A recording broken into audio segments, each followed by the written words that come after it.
On la fait aller de gauche sur la droite, tout doucement.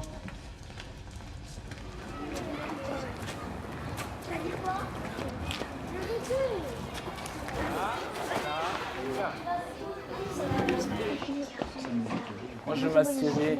Non. Assieds-toi là. À côté. Voilà. D'accord. Et en fait, on va commencer un projet et c'est vous qui allez être en train de danser. Donc on va faire une chorégraphie avec un danseur et maintenant chorégraphe, mais qui a dansé à un moment dans la compagnie de Merce Cunningham, qui s'appelle Dylan Crossman. Et très important, c'est ça, c'est qu'on va travailler aussi l'oral. Il faut que les élèves de Nathalie, ils arrivent à parler, à s'exprimer. Il faut que quand on travaille ensemble, au début, ils ne parlent pas le français, donc on fait des gestes. Et puis après, petit à petit, comme vous travaillez ensemble pour créer les chorégraphies, la parole, elle va venir toute seule. Attendez. D'abord, tu fais quoi? On lève la jambe et après... Pour créer les phrases chorégraphiques, Merce Cunningham, il utilisait le hasard. Et il disait que ça permettait de créer quelque chose auquel on n'aurait pas pensé. Merce Cunningham, il disait qu'on n'était pas obligé de danser dans des endroits où on était obligé et qu'on pouvait danser n'importe où. Dylan Crossman, c'est un danseur qui est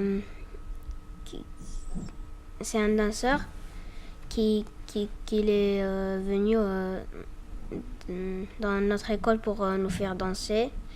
Il a fait des chorégraphies, par exemple, il a fait 32 chorégraphies de Merce Cunningham. Il nous a fait faire tous les jours, il nous faisait un échauffement. Et c'était bien, il nous a appris des pas. On travaillait un peu sur un peu les pas pour comment on doit mettre les pieds, où est-ce qu'ils doivent être, ou comment on doit se déplacer, comment on doit se mettre. Il y a plusieurs postures qu'on apprend dans l'échauffement et après quelquefois on s'en resserre pour rentrer ou pour sortir par exemple il y a les triplettes.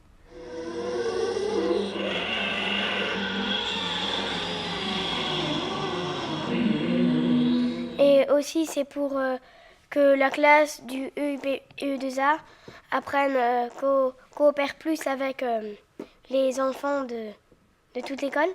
L'UPE2A, c'est une classe pour les enfants qui viennent de notre pays pour apprendre le français. Là, je trouve que c'est mieux parce qu'il n'y a pas que le projet qui compte, il y a aussi déjà il y a l'intégration de l'UPE2A.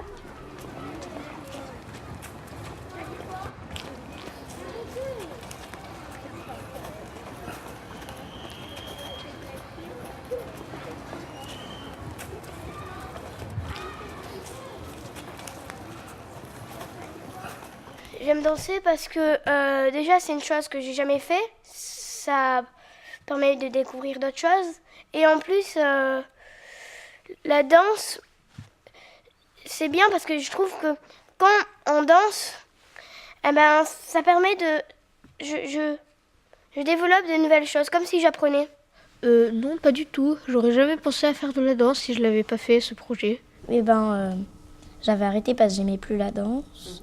Et du coup, au début, le projet, je me disais « Oh, ça va être de la danse et tout ça, ça va être un peu énervant. » Mais en fait, au début, il fallait que ça se mette en place, mais après, en fait, j'ai adoré.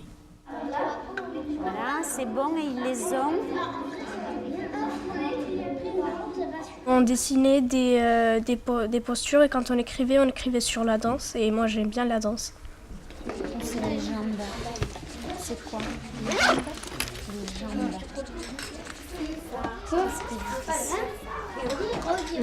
Oui, moi j'aime bien parce que déjà ça te fait découvrir un autre côté de toi-même et aussi ça te détend, tu penses plus à rien, tu penses un peu que à la danse et voilà. Ouais, c'est bien, c'est tranquille, c'est apaisant.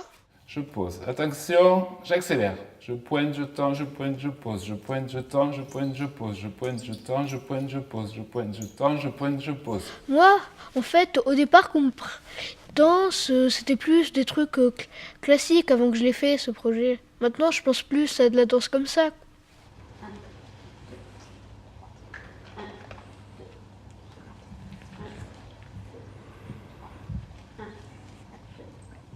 Déjà, quand j'avais 5 ou 6 ans, j'avais dansé de la danse contemporaine et j'avais pas trop aimé.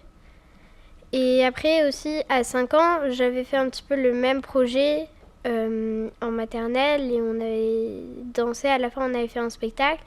Là, j'ai un petit peu plus aimé. Ça me déconnecte des choses. 1, 2, 3. 1, 2, 3. 1, 2, 3. 1, 2, 3.